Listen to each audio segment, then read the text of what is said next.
soy un bebé gigante. Entonces, bueno, yo no tuve cojones a pedir una foto a Messi. Por supuesto que no. Entonces, cuando nos íbamos, dice Messi, che, ¿a dónde van? Nos sacamos una foto, ¿no? Y yo me lo juro.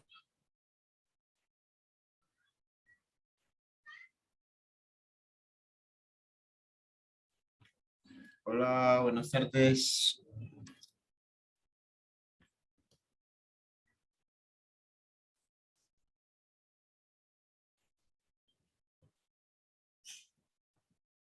Hola, Sebastián.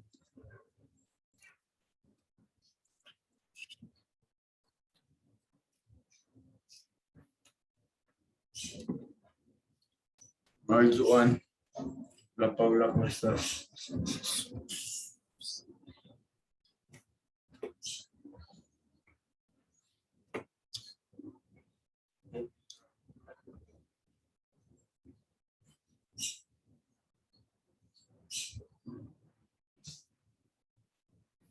Bueno, buenas tardes para todos. Espero que estén muy bien. Hola, Daniela, Cristian, Karen, todos. Espero que estén muy bien. Bueno, aquí voy a comenzar. A ver. Bueno, muchachos, entonces el día de hoy vamos a continuar hablando de cómo calcular las pérdidas, ¿cierto? La clase anterior estuvimos hablando de pérdidas por fricción, todo lo que tenía que ver con la clase del viernes, cómo se calculan las pérdidas por fricción, que básicamente son como las más complejas de determinar. Complejas entre comillas, no es porque sea compleja, sino que el problema es que no hay una ecuación que se pueda utilizar en todos los casos, ¿cierto? Que una ecuación para el factor de fricción, básicamente, porque la fórmula de las pérdidas es la misma, 4F L sobre D, velocidad al cuadrado. O sea, lo que restringe un poquito es cómo calcular el factor de fricción, que para el factor de fricción hay varias opciones y que esas opciones van a depender de dos cosas. Una, el tipo de fluido que tengamos en términos de la reología, es decir, si es newtoniano o no newtoniano, y en función del régimen de flujo, es decir, si es laminar o si es turbulento. Entonces tenemos varios casos, varias ecuaciones, varios métodos, entonces va a depender de, en efecto, de esas dos condiciones, el tipo de fluido y el régimen de flujo para saber cuál expresión utilizo. Básicamente las más sencillas corresponde a flujo laminar, fluido newtoniano, que básicamente el factor de fricción en ese caso sería 16 sobre el número de Reynolds. Ya siendo newtoniano, ya no se habla del número de Reynolds normal, sino que ya se habla del número de Reynolds LP, si obedece a la ley de potencia, u otro que se llama Reynolds-Bingham, que corresponde a fluido que obedece a Bingham. En régimen turbulento, las expresiones son un poquito más complejas. Entonces tenemos que para fluido newtoniano, régimen turbulento, está la ecuación de Colebrook, que no está, digamos, el factor de fricción ya expresado de manera directa, sino que toca hallarlo con un método numérico, con calculadora, programando, o también está la opción de hacerlo utilizando el diagrama de Moody, que es un diagrama que básicamente permite determinar el factor de fricción en función de el número de Reynolds y algo que se llama rugosidad relativa, que está asociada a la rugosidad del material dividido el diámetro de la tubería. También está la página de internet, otras páginas, bueno, que pueden resolverlo.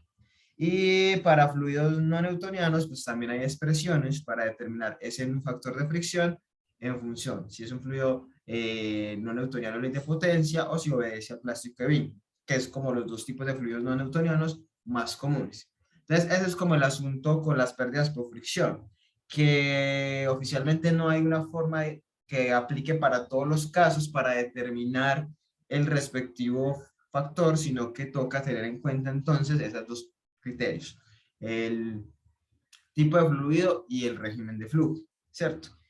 Básicamente, pues entonces esas pérdidas de fricción, pues habíamos dicho que están asociadas no solamente a la fricción o rozamiento que hay entre el fluido y la superficie sólida, sino que también están asociadas a las pérdidas que hay debido a la fricción interna entre las capas de fluido. Eso genera también cierta, que se degrade la energía mecánica o energía de movimiento en energía térmica o calor. Listo.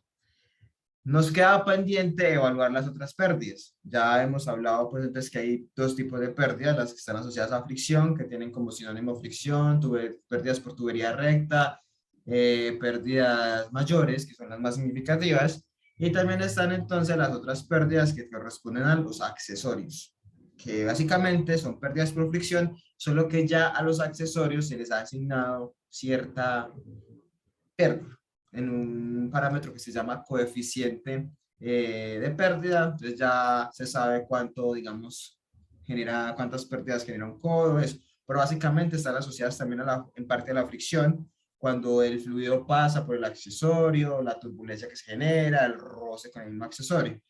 Estas pérdidas por accesorios también se llaman pérdidas menores o localizadas, pues porque son más puntuales. Esas pérdidas por accesorios no siempre están. Las pérdidas por fricción siempre van a haber, siempre va a estar el fluido en roce, en contacto con la superficie, siempre va a haber roce microscópico entre capas de fluido, o sea, las pérdidas por fricción siempre van a estar. Las por accesorios no. Las por accesorio pueden estar desde que tengamos accesorios, ¿cierto? Si no tengo accesorios, pues ¿cómo voy a evaluar pérdidas por accesorios, ¿cierto?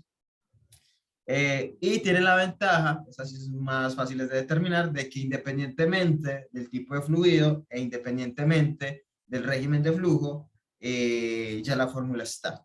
Y es una fórmula que está asociada al tipo de accesorio que tengamos. Es decir, hay una manera, un parámetro que se llama coeficiente de pérdida y ese es propio de cada accesorio, sea una válvula, sea una unión, sea un codo, sea una T, lo que sea, ese coeficiente ya está, digamos, asignado para cada uno de sus accesorios. Entonces, no habría por qué, no hay por qué detenerse a pensar si estamos en régimen laminar o estamos turbulentos, ¿no? La fórmula es la misma para todos. Entonces, como les decía, realmente las que generan más cálculos serían las por fricción. Listo. El día de hoy entonces vamos a mirar cómo se calculan las pérdidas por accesorios y vamos entonces a empezar a mirar los tipos de problema que nos podemos encontrar. Son tres tipos de problema. Cada problema difiere en sentido de que de los datos que desconozco y los que conozco, de cuáles las variables o la variable que me interesa a mí determinar. Entonces tenemos problemas tipo 1, tipo 2 y tipo 3. El tipo 1 probablemente lo veamos hoy, pérdidas por accesorios no nos demoramos casi. Los tipo 1 son problemas de solución directa.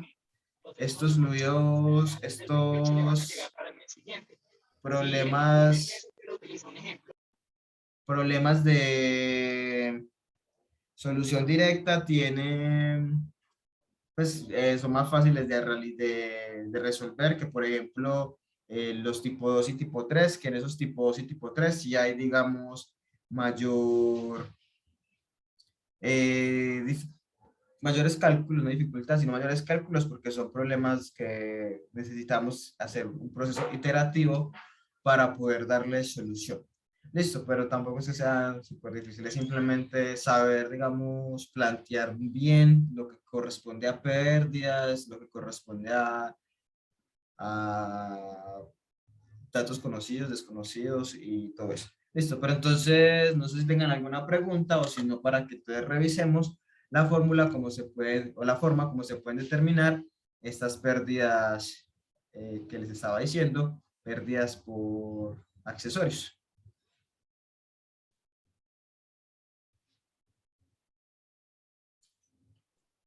Profe, por mi lado, todo claro. Listo, gracias Jaime. Vamos entonces a mirar entonces cómo se calculan esas pérdidas. Aquí vamos a compartir.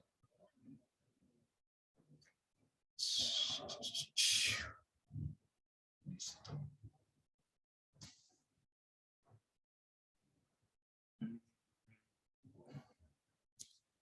Antes de que pasemos con las pérdidas por accesorios, miremos algo acá que es importante que revisemos, que tiene que ver con la forma como podemos relacionar. Realmente no es, digamos, una relación con la fórmula de Colebrook. Por ejemplo, no le queda a veces, como no está despejado el factor de fricción, no queda claro realmente cómo es la relación, por ejemplo, entre Reynolds y factor de fricción, entre Reynolds y rugosidad, eso. Entonces acá, en este diagrama de Moody, es mucho más fácil uno poder establecer esas relaciones, ¿cierto? Porque aquí de manera gráfica lo podemos observar. Bueno, el diagrama de Moody, pues básicamente corresponde a esta ecuación de Colebrook graficada, ¿cierto? Con el diagrama de Moody, si recordamos lo del viernes, uno entra con el número de Reynolds y la rugosidad relativa, que es esta, que básicamente es la rugosidad del material, que se llama rugosidad absoluta, que se representa por esa letra E, dividido el diámetro de la tubería, ¿cierto? Con esos dos valores, uno viene acá y lee el factor de fricción. Sin embargo, esas curvas no son un comportamiento como uniforme, pues tienen un comportamiento diferente. Aquí podemos observar varias cosas. La primera es la siguiente. Llega que de cierto valor del número de Reynolds, coloquemos lo que cubra todas, más o menos de aquí para arriba. O sea, de Reynolds, esto es 10 a la 5, esto es 10 a la 3, 10 a la 4, 10.000, 10 a la 5, 100.000, más o menos de Reynolds muy altos, de 500.000 en adelante. Uno puede observar lo siguiente, y es que esas curvas que están asociadas, estas curvas están asociadas a la rugosidad relativa, esas curvas dejan de ser curvas y se convierten en líneas rectas, líneas horizontales. Eso tiene un significado desde el punto de vista del comportamiento de los fluidos, el comportamiento del factor de fricción. Esto básicamente lo que quiere decir es, independientemente, por ejemplo, ubiquémonos, pero yo, ¿qué tal no me deja ver esto? Ubiquémonos, por ejemplo, en esta rugosidad relativa de 0.02, solo para colocarlo de ejemplo, ¿cierto? Para esta rugosidad relativa de 0.02, uno puede apreciar que prácticamente desde un Reynolds de 4 por 10 a la 5, que es este punto, independientemente del valor del Reynolds, ¿cierto? Si la rugosidad relativa es esa y el Reynolds sube, independientemente de eso, uno podría asumir que el factor de fricción permanece constante. Sí, o sea, ya, por ejemplo, si le dio 5 por 10 a la 5 el Reynolds, o le dio 6, o le dio 10 a la 7, o 2 por 10 a la 7, independientemente del valor, si es la misma rugosidad, el factor de fricción es el mismo, porque a partir de ese punto, la línea cambia, ya no es curviadito, sino que ya es una línea recta horizontal, y lo mismo aplica para todas. Mira que todas las rugosidades tienen ese mismo comportamiento. Llega un valor de Reynolds a partir del cual ya prácticamente independientemente de ese valor, el factor de fricción va a ser el mismo. Listo. Eso tiene que ver con lo siguiente, y es que cuando estamos en régimen turbulento, pero digamos un régimen turbulento, demasiado turbulento, completamente turbulento, es decir, cuando tenemos Reynolds muy grandes, básicamente, independientemente de ese Reynolds, las pérdidas por fricción o el factor de fricción va a ser el mismo. Cuando tenemos régimen turbulento, lo que pasa es que el fluido se va a mover de manera caótica, se va a mover de manera desordenada, ¿cierto? Entonces, cuando uno tiene un flujo a través de una tubería, cuando tiene un flujo a través de una tubería, pues se supone que las pérdidas por fricción están asociadas a ese roce que hay entre el fluido y la superficie, ¿cierto? Entonces, si la superficie se supone que si eso lo observamos con un microscopio o algo así, evaluamos supongamos, la rugosidad, supongamos que esto que dice acá es la rugosidad, ¿cierto? Entonces el fluido, a medida que está pasando por la tubería, pues entonces él va a entrar en contacto con esas rugosidades, y eso es lo que va a generar una pérdida, ¿cierto? Que eso es lo que se asocia al factor de fricción. Por eso el factor de fricción es dependiente de la rugosidad relativa, por eso ahí aparece la rugosidad del material, ¿cierto? O sea, necesitamos tener ese dato de rugosidad para poder evaluar el factor de fricción. ¿Qué pasa? Cuando el Reynolds es muy grande, pues el fluido está comportándose de manera muy turbulenta. Entonces él empieza a moverse caóticamente, ¿cierto? A partir de ese Reynolds, que digamos es como crítico o límite, a partir de ahí, pues independientemente del valor del Reynolds, si va subiendo o no, el fluido va a estar en contacto mayor con las rugosidades, y eso va a generar mayores pérdidas, hasta tan punto de que es independiente ya el Reynolds. O sea que ya, si usted llega a un Reynolds crítico, por así decirlo, y sube ese valor, pues ya siempre va a ser el mismo factor de fricción, porque a partir de ahí, independientemente de eso, esto ya se está moviendo de una manera completamente turbulenta, completamente caótica y va a haber, digamos, una gran cantidad de roce, una cantidad de fricción considerable entre el fluido y la superficie. Mientras que si el régimen no está tan caótico, no está completamente turbulento, sino que, digamos, el Reynolds es más pequeño o tiende a laminar, el fluido se va a mover de manera, digamos, mucho más organizada y digamos que las únicas partes de fluido que estarían en contacto con las rugosidades serían las que están más cerca, ¿cierto? Ahí ya no estaría, digamos, por así decirlo, toda la masa de fluido en contacto con esas rugosidades, sino que prácticamente serían las capas que están más cerquita de la rugosidad. Por eso es que cuando uno llega a un valor crítico, eso es dependiente de cada uno, los valores de rugosidad relativa, uno llega a un punto a partir del cual, independientemente del Reynolds, si conserva la rugosidad, el factor de fricción va a ser el mismo. ¿Por qué? Porque a partir de ese punto lo podemos llamar un Reynolds crítico. A partir de ese Reynolds crítico, por así decirlo, el fluido va a estar en un grado de turbulencia muy alto y prácticamente, independientemente de ese valor de Reynolds, digamos, va a estar expuesto a una fricción constante con lo que tiene que ver la superficie sólida y la rugosidad involucrada. Sabemos que las pérdidas por fricción no son solamente asociadas a la fricción entre la superficie sólida y el fluido, sino que también está involucrada la fricción que hay entre capas de fluido, ¿cierto? Pero ya en este punto, lo que predomina más es esa fricción que va a presentarse entre fluido y superficie sólida. Entonces, por eso es que, digamos, a partir de cierto Reynolds, a partir de un valor crítico de Reynolds, de ahí para arriba, pues el factor de fricción sigue siendo el mismo. Si usted evalúa ese Reynolds, puesto que ya en ese punto se ha alcanzado un grado de turbulencia considerablemente alto y prácticamente todo el fluido va a estar ya en contacto con eso. Mientras que si nos venimos más para el lado de acá, más para el lado izquierdo del diagrama de Moody, más para acá, ya vemos que no, que ya sí tiene incidencia el factor de fricción. Perdón, el Reynolds sobre el factor de fricción, que si el Reynolds está más tendido acá, entonces ese es el factor de fricción, que si el Reynolds está tendiendo más hacia acá, va disminuyendo, pero ya ahí tiene que ver porque ya no estamos hablando de que el fluido se mueve completamente turbulento, sino que puede estar en la zona de turbulencia, pero la capa de fluido que está diciendo directamente influenciada o afectada por la rugosidad son las que están más cerca, ¿cierto? O sea, no toda la masa de fluido, no todo el fluido va a estar en contacto con la rugosidad, sino solamente las que están más cerquita. Entonces, ya ahí sí va a depender del Reynolds, sí va a depender del grado de turbulencia que alcance. O sea, ahí va a ir variando, digamos, ese factor en función del Reynolds, ¿cierto? Si la rugosidad es la misma, va a ir cambiando en función del Reynolds, básicamente por el hecho de que a medida que aumente el Reynolds y la turbulencia, la masa de fluido que va a estar en contacto con estas turbulencias que se presentan ahí en la tubería va a ser mayor. ¿Listo? Entonces, por eso es que el diagrama de Moody tiene este comportamiento, porque lo que trata de dar es a entender es que va a llegar un punto, ¿cierto? Conservando la rugosidad, ¿cierto? Va a llegar un punto a partir del cual un valor de Reynolds como crítico y a partir de eso, independientemente del grado del valor del Reynolds, el factor de fricción va a ser el mismo, pero es básicamente porque ya se alcanzó un flujo completamente turbulento, la máxima turbulencia, entonces ya todo el fluido va a estar en contacto con eso. Mientras que cuando el Reynolds es más bajito, el comportamiento es menos turbulento, tiende a ser más laminar y lo que se va a ver directamente influenciado por las rugosidades serían las capas de fluido que están más cerca de esa rugosidad, porque son las que realmente van a estar en roce con él. Pero si todo está desorganizado, todo va a entrar en contacto. Entonces, ahí es una primera observación que uno puede sacar a partir de este diagrama de Moody.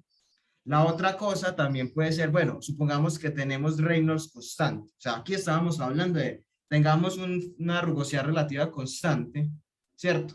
Y cambiamos Reynolds, entonces miramos que de cierto punto en adelante, pues es el mismo, en otros no. Pero ahora supongamos que tenemos el Reynolds constante, ¿cierto? Entonces supongamos que nuestro Reynolds es este que tenemos acá, este 4 por día a las 5. A medida que va aumentando, si el Reynolds es constante, a medida que va aumentando la rugosidad, va aumentando el factor de fricción. Ahí es directamente, ¿cierto? Si el Reynolds es constante, si la rugosidad aumenta, aumenta el factor de fricción. Y eso es lógico, porque obvio, si hay mayor rugosidad, hay mayor fricción, hay mayor contacto entre fluido y superficie sólida. Entonces, eso es como el tipo de observaciones que uno puede sacar de este diagrama, ¿cierto? Que si tenemos rugosidad constante, sí, y la rugosidad puede ser constante porque el material de la tubería siempre es el mismo. Ese puede ser un caso muy usual. Si usted tiene rugosidad constante, entonces tenemos que considerar que puede haber zonas en las cuales, independientemente del valor del Reynolds, el factor de fricción es el mismo, ¿cierto? Y traducimos ese factor de fricción en términos de pérdidas por fricción, ¿cierto? Entonces ahí hay que evaluar en qué zona me encuentro, si ya después de un Reynolds en el cual ya todo es completamente turbulento o si me encuentro más tirando al lado de límite con el laminar, ¿cierto? Y ahí entonces uno puede analizar qué es el comportamiento esperado. Y está la otra situación y es no, permanezca el Reynolds constante en varios tubos de diferentes materiales, de diferentes rugosidades, y ahí uno puede observar que independientemente del valor de Reynolds, si es constante, si usted va aumentando el valor de la rugosidad, la pérdida por fricción va a ir aumentando, claro, porque aumenta el área de contacto entre superficie sólida y fluido, ¿cierto? Si puede ser que todos los tubos del mismo diámetro, pero de materiales diferentes, unos más rugosos que otros. Entonces, así sea el mismo diámetro, pero como hay mayor rugosidad, implica mayor roce, superficie sólida, fluido, y eso se traduce en mayor fricción, desde que mantenga el Reynolds constante. O sea que realmente para poder evaluar, por ejemplo, cómo se comporta el factor de fricción en función de rugosidad y Reynolds, tenemos que tener en cuenta eso. Básicamente lo más importante es poder establecer para un caso en particular de rugosidad, ¿cuál es como ese Reynolds crítico? Cuando digo Reynolds crítico, acá dice critical zone, zona crítica, ¿cuál es ese Reynolds a partir del cual, si yo lo sigo aumentando, da igual porque el factor de fricción va a ser el mismo? Es como en el punto en el que yo ya llegué a un grado de turbulencia alto. Listo, entonces ya todo va a estar siempre en contacto con con la parte sólida, ¿cierto? Y ahí en ese punto predominan más las pérdidas por fricción asociadas a contacto entre el fluido y la superficie sólida y no las que hay microscópicamente capa a capa. Mientras que si tendemos más al lado laminar, esas van a también empezar a tener incidencia, porque claro, solamente está en contacto la capita de fluido que está ahí directamente encimita de la rugosidad, porque está moviéndose el laminar más organizadito o menos turbulento. Entonces ahí ya empiezan a tomar también protagonismo las que son microscópicamente capa a capa de fluido. Listo. Eso es como una forma de poder uno evaluar cómo es el comportamiento del factor de fricción en función de, en este caso, Reynolds y rugosidad relativa o rugosidad absoluta, pues básicamente rugosidad relativa a la rugosidad del material sobre el diámetro, pero esa es la forma de uno poder establecer esa relación que hay entre esas tres variables, factor de fricción, rugosidad y el número de Reynolds, que quizás en esta ecuación de Colebrook no se ve tan directo, ¿cierto? Para régimen turbulento, porque para laminar sí es más claro porque es inverso, ¿cierto? Pero acá es importante que lo tengamos en cuenta. Eso es como también tratando de entender que el valor de Reynolds es el que me está dando a mí el significado o el comportamiento del fluido o el régimen que tenemos en términos de turbulencia y laminar, y lo que quiere decir régimen laminar y lo que quiere decir régimen turbulento. El laminar es el organizadito. Entonces, si es el organizadito, realmente lo que estaría en contacto con la rugosidad que está en las paredes serían las capas de fluido que están más cerca a esas paredes. Las que están más en la parte intermedia, pues esas no van a estar entrando en contacto, no van a tener roces con la rugosidad, ¿cierto? Porque ellas están intermedias y eso supone que va organizadito una sobre otra. Pero en el turbulento ya eso se mueve desorganizadamente, entonces casi que todo el fluido va a llegar un momento en el que va a estar en contacto con eso, ¿cierto? Entonces es como tratar de entender desde el punto de vista de ese régimen de flujo, cómo es que interactúa o cómo es la incidencia de la rugosidad del material sobre el comportamiento del fluido, y eso se traduce sobre la fricción y sobre, en este caso, el factor de fricción, que es la variable que de cierta manera me va a dar a mí indicios de cuánto es que son estas pérdidas por fricción, ¿cierto? HL, que son, digamos, este es el señor que nos va a limitar los problemas porque este es el que tenemos que determinar. Listo, no sé si tienen alguna pregunta, algún comentario, algo que decir al respecto, para ya así entonces entrar directamente con las por accesorios. No sé si tienen algún comentario, alguna pregunta. Profe, yo le hago una pregunta. Sí, Jaime. Eh, el factor de fricción, ¿entre qué límites se puede mover? O sea, ¿cuál es el mínimo valor posible y cuál es el máximo valor posible? Los que El expresan factor, la... el factor de fricción nunca es cero, siempre va a haber factor de fricción. Ujú. Entonces, puede ser cualquier valor por encima de cero. De hecho, eso es fluido newtoniano, este diagrama de Moody. En fluido no newtoniano pueden obtener factores, no sé si aquí este gráfico se muestra. Pueden obtener incluso, no se extrañen si encuentran factores de fricción por encima de la unidad. Es eso, entonces siempre va a ser un valor positivo, no nos casemos. Obviamente, no, el fluido newtoniano, lo que uno esperaría es que por debajo de 1, newtoniano, ¿listo?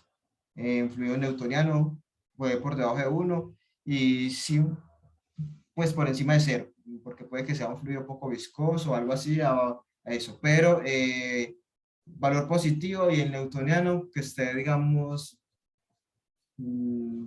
sí, 0,51 es como lo máximo. El no newtoniano sí es probable y en los trabajos del semestre pasado y en los otros semestres han encontrado factores de fricción por encima de 1 y eso no está mal, es simplemente que estamos hablando de un fluido mucho más consistente, con mayor viscosidad o mayor consistencia porque es no newtoniano, entonces es factible. Pero el factor de fricción, desde que le dé un valor positivo, uno diría que está bien. O sea, sí. De pronto no habría como un valor, porque uno mira el diagrama, está, digamos, en valores pequeños. Es que la rugosidad del material no solamente va a llegar hasta 0,05. La rugosidad del material puede subir más. Entonces ahí uno mira a ver. Pero digamos que uno esperaría que un factor de fricción no dé por encima de 0,5 o de un 1 en un fluido newtoniano. Newtoniano, ¿listo? Y que dé por encima de, pues que no es negativo ni cero. O sea, que dé un valor positivo y un máximo.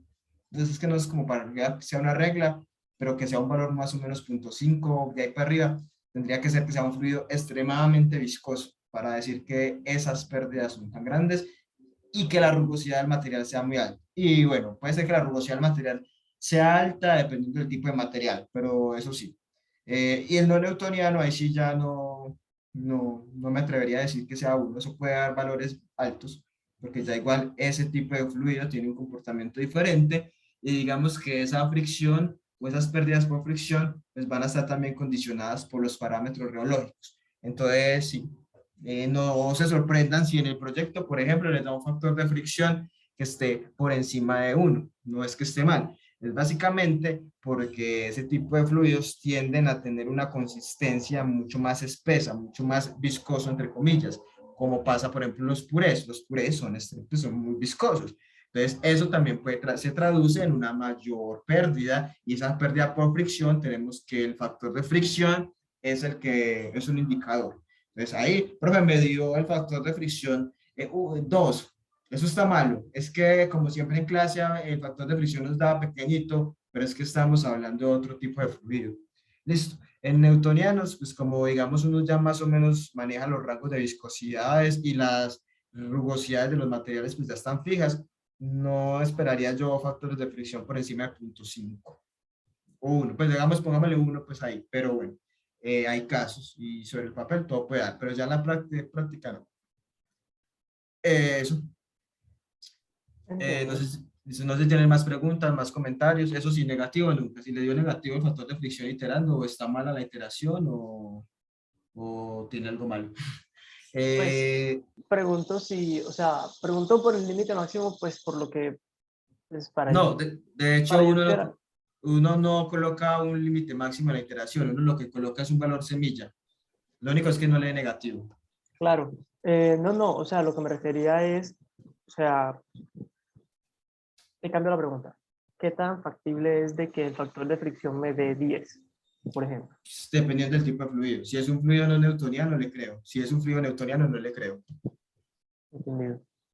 O sea, si es un fluido no newtoniano, no me extrañaría que le dé 10, no me acuerdo ni siquiera del semestre pasado, pero si es un fluido no newtoniano, cuando hablamos de no newtoniano, tienden a tener un aspecto más viscoso, ¿cierto? Mayor consistencia, más espejo. A eso genera mayores pérdidas por lo mismo, porque esas pérdidas también están ligadas al roce entre las capas de fluido. Entonces, si es un fluido no newtoniano, le creo que sea un factor de fricción de 10. Si es un fluido no newtoniano, no le creería tanto, porque esos fluidos tienen unas viscosidades más bajas. Y por más que el material sea muy rugoso, pues ya las rugosidades de los materiales también están establecidas y los rangos son muy similares. Entonces tampoco creería eso. Si es no newtoniano, sí le creo que le pueda dar 10 o mayor que la unidad. Ahí no habría ningún problema. Sí, entonces como digamos no hay techo, no hay límite superior, por ejemplo, para así decirlo, para no, pues porque no sabemos cuánto puede dar, ¿cierto? No sé si tienen más preguntas, comentarios. De todas maneras, las preguntas esa pregunta que hace Jaime es muy interesante porque probablemente estoy casi que seguro que les van a dar factores de fricción altos en comparación con los que manejamos en los ejemplos en el proyecto, porque precisamente estamos trabajando con un puré que es un fluido, en la compota es muy espeso, es que en los ejercicios de acá son fluidos newtonianos, agua, aire, cualquier otra cosa, cuya viscosidad es bajita, ¿cierto? Pero es eso. No sé si tengan más preguntas, comentarios, dudas de todo esto que tiene que ver con fricción, pérdidas por fricción, cómo calcularlas, antes de que nos metamos ya propiamente a las de accesorios y como les decía son más sencillas pues, de terminar.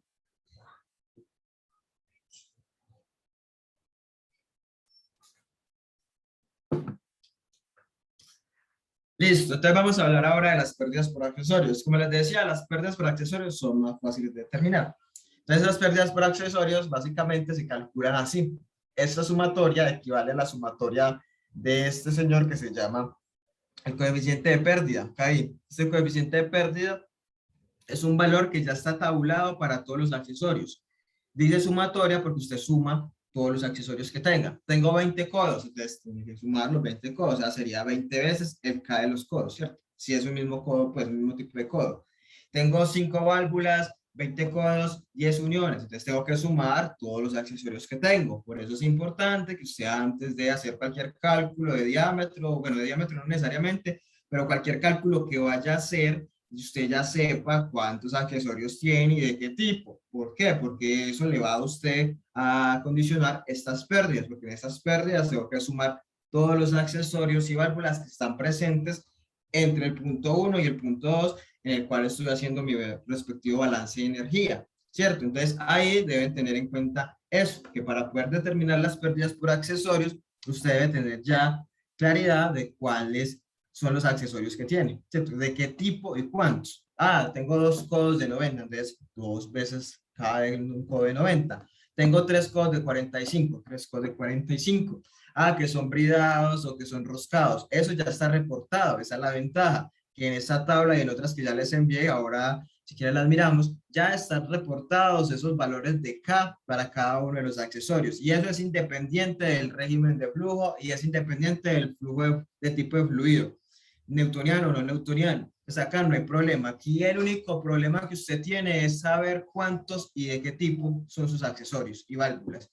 Es una válvula de globo, es una válvula de bola, listo. Lo importante es que usted sepa qué es y ya este valor de K está tabulado en todos los libros de fluidos, encuentran eso en páginas de internet, están reportados los valores de K. Puede ser que difieran de un libro a otro, eso sí se lo reconozco, porque si usted busca en el Sengel, puede que le dé diferente al que está en el manual del ingeniero químico de Perry o en el Munson, en el que sea. Suelen ser valores muy similares, pero no exactamente en todos los libros va a ser lo mismo. Entonces ahí sería lo recomendable es que las K se obtengan de una misma fuente, de un mismo texto. Y los accesorios son muy comunes, por así decirlo. Los más comunes que siempre se utilizan, codos, uniones, tes, válvula de globo, válvula de bola, válvula mariposa, diafragma, son como muy comunes. Entonces, es probable que en una fuente, en una tabla, donde usted encuentre valores de K reportados, puede que encuentre todos los que tiene, pues tiene que ver que sean accesorios muy así, muy diferentes, pues como para que no esté. Entonces, básicamente las pérdidas por accesorios están ahí. están en función de ese coeficiente de pérdida y la velocidad. ¿Listo? Entonces, obvio, si la velocidad es mayor, entonces va a haber mayor pérdida. Bueno, pero eso ya está, digamos, ahí incluido en esa sumatoria. Este es el método 1, que es el método más utilizado y el más fácil. Entonces, usted ya viene acá en una tabla, por ejemplo, esta que está acá, y lee cuánto sería el K para sus accesorios. Ah, K de 45.35. Tengo dos codos de 45, entonces sería 2 veces punto 35. Ah, tengo una T, ah, bueno, K vale 1. Ah, tengo una válvula de compuerta, listo, aquí está. Ah, tengo una válvula de diafragma, listo. Ya, por ejemplo, estas válvulas le dice si está completamente abierta o hacia la mitad. Eso también usted lo sabe en función del ejercicio que le den. Ese es el método 1, es el más sencillo, como les digo, pero también hay otra variable, otra alternativa, que realmente esa alternativa, pues es como por saber que existe. ¿Por qué? Porque esa alternativa, que es la alternativa 2, se basa en un método que se llama el método de la longitud equivalente. Este método de la longitud equivalente. Y en vez de involucrar K, ¿cierto? Ese método de la longitud equivalente, ese K, lo transforma en este término que está acá. 4F, o sea, el factor de fricción, por L sobre D equivalente. Es como si esa pérdida por accesorio la llevara a una pérdida por fricción. Es como si tuviéramos esto. Usted tiene este fluido pasando por esta válvula, ¿cierto? Entonces es como si usted desenrollara la válvula y a eso le asignara una longitud de tubería que genera la misma pérdida que genera ese accesorio. Entonces, a eso se llama longitud equivalente. Es decir, usted sabe que su accesorio genera unas pérdidas, ¿cierto? Entonces usted va a decir, las pérdidas que me genera ese accesorio, por ejemplo, esa válvula que está en esa diapositiva, las pérdidas que me genera esa válvula son iguales a las pérdidas que me generaría un tramo recto de tubería de tanta longitud. Esa longitud es la longitud equivalente. A eso se llama ese método. Profe, ¿y esa longitud equivalente uno cómo la saca? Pues también está tabulada. Por eso le digo yo que realmente el método 2 es como para que sepan que existe. Porque si usted ya tiene reportado K, ¿para qué va a meterse con longitud equivalente? Si longitud equivalente le involucra que conozca el factor de fricción y probablemente en su ejercicio factor de fricción sea desconocido. Pero es otro método que se utiliza. Por lo que les decía también al principio de la clase y el lunes. Los accesorios generan pérdidas, pero esas pérdidas están asociadas también a la fricción que da cuando el fluido pasa por la válvula, la fricción que se genera cuando él pasa por el codo. Eso básicamente todo es pérdidas por fricción. Solamente que ya con los accesorios, pues ya se va, digamos, asociando más fácilmente cada accesorio a una pérdida. Entonces, por eso es que se sacó esos valores de K.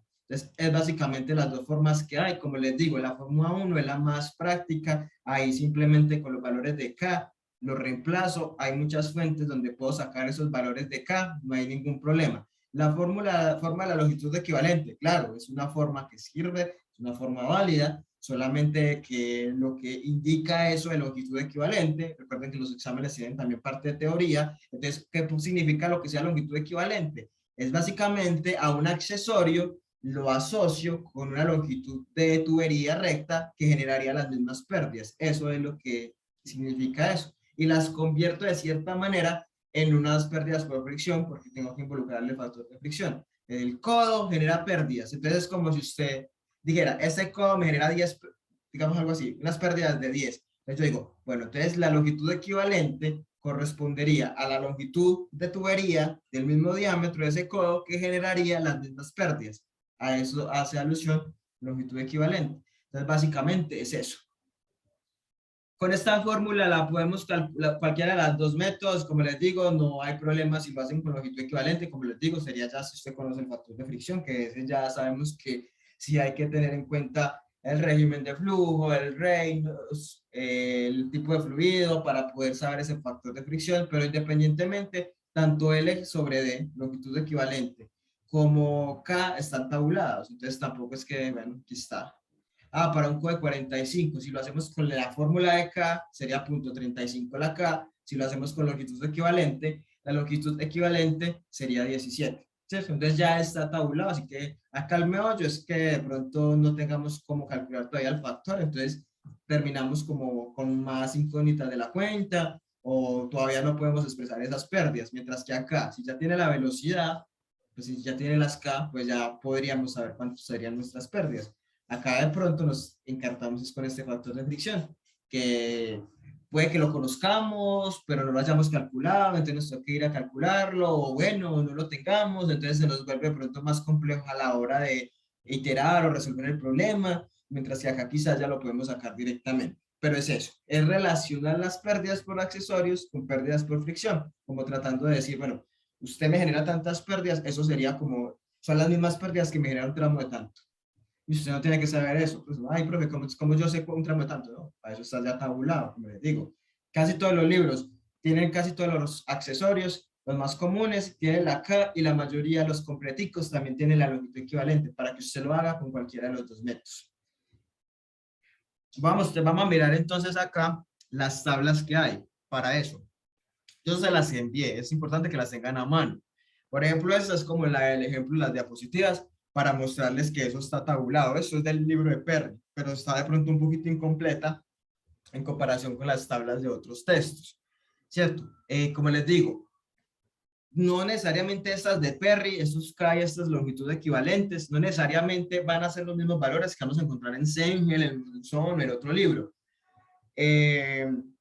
Lo ideal es utilizar todo de una misma fuente. Por ejemplo, yo desde que empecé a dar fluidos me casé con el libro de Monzón y casi todo lo que, los ejemplos y todo lo que busco me gusta más de ese libro que de Sengel. Pero ambos libros son buenos, entonces yo por lo general todo lo resuelvo, o al menos los ejemplos los hago con ese libro ¿cómo es que se llama? Les dejo compartir para mostrarles eso. Lo hago con el libro de Munson, que me parece, pues, me gusta más. Y tiene ejercicios de hecho más interesantes que ese. Pero ustedes pues pueden manejar las tablas que quieran. En los exámenes, por lo general, esos cada uno se los da. En el proyecto, pues ya sí ustedes tienen que buscarlos porque ustedes son los que están colocando sus accesorios. La única sugerencia es tratar que sean de la misma fuente y tengan la fuente, pues que sea una fuente confiable. Eso en los libros sale fácilmente, entonces no hay problema. Esperemos yo acá ahora sí proyecto nuevamente. No sé si tengan alguna pregunta de las pérdidas por accesorios, algún comentario. Sí. Creo que no, entonces solamente pues esas pérdidas por accesorios solamente sería incluirlas pues, en esa ecuación que usted nos mostró ahorita y ya. Sí, en la ecuación de pérdidas totales, ya sabemos que las pérdidas totales son la suma de las de fricción, que ya vimos cómo se calculan, más las de accesorios, y las de accesorios pues ya sabemos cómo se calculan. No, sí, es solamente eso. Después yo busco acá esas tablas que yo no se las había enviado. Coeficientes de pérdida accesorios, vamos a mirar acá las de Monzón. Y miremos acá las que hay de Sengel. Estas son las de Sengel. Por ejemplo, en estas pérdidas de Sengel, vemos que hay algunas accesorios, entre comillas, que a veces no se tienen en cuenta y hay que tenerlos en cuenta, y son las entradas de tubería y las salidas de tubería. ¿A qué se refiere esto? Por ejemplo, cuando una tubería sale de un tanque de agitación, eso se considera un accesorio. O sea, cuando digamos esta parte de acá es el tanque y el fluido sale de ese tanque por una tubería, eso estaría involucrado o genera una pérdida que está dentro de pérdida por accesorio. Esa es otra cosa que ustedes también van a tener que definir, y es cómo es la conexión entre el tanque de agitación y la tubería por la cual va a pasar el fluido por las bombas hasta que llegue a la envasadora.